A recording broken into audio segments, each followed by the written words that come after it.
side nearly 2.5 centuries later, you're standing in it. It was John Jameson's distillery here in Dublin. Now, here we have the enterprising Scotsman himself and his partner and wife, Margaret Haig. Margaret was from a massive whisky background in Scotland. She brought a wealth of knowledge to this partnership. And this couple embraced the idea of sine metu when their distillery grew. Evidently, they also embraced each other because they had 16 children.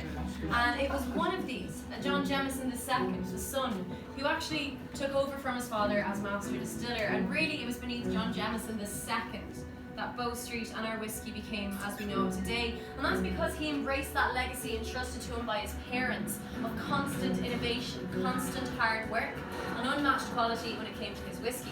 And by the 1820s, our site looked something like this. You might have seen the chimneys as you were walking in. And between 1880 and 1905, that is when Jameson and Irish whiskey were at their peak.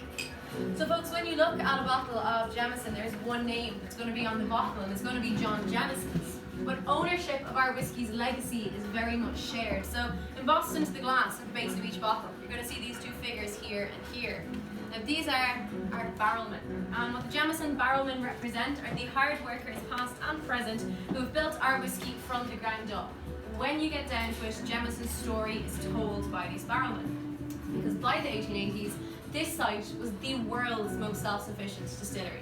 We employed pretty much anyone you can imagine connected to distilling, but not just coopers and distillers. We employed blacksmiths, carpenters, painters, millwrights, ostlers. Jameson accidentally had cats recorded as official employees for nearly a century before someone realised something was going on with the taxes. And folks, we had a reputation. Once you had a job here, you had a job for life.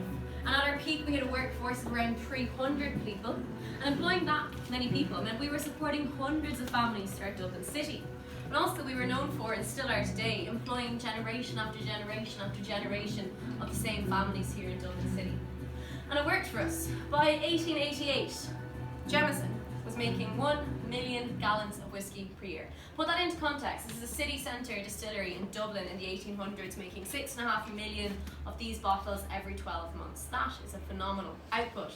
At that stage, 80% of the world's whiskey came from Ireland. And I say whiskey, not just Irish whiskey, because that's us compared to Scotch, compared to bourbon. 80% came from a small peripheral Atlantic island. 60% of that came from Dublin City alone.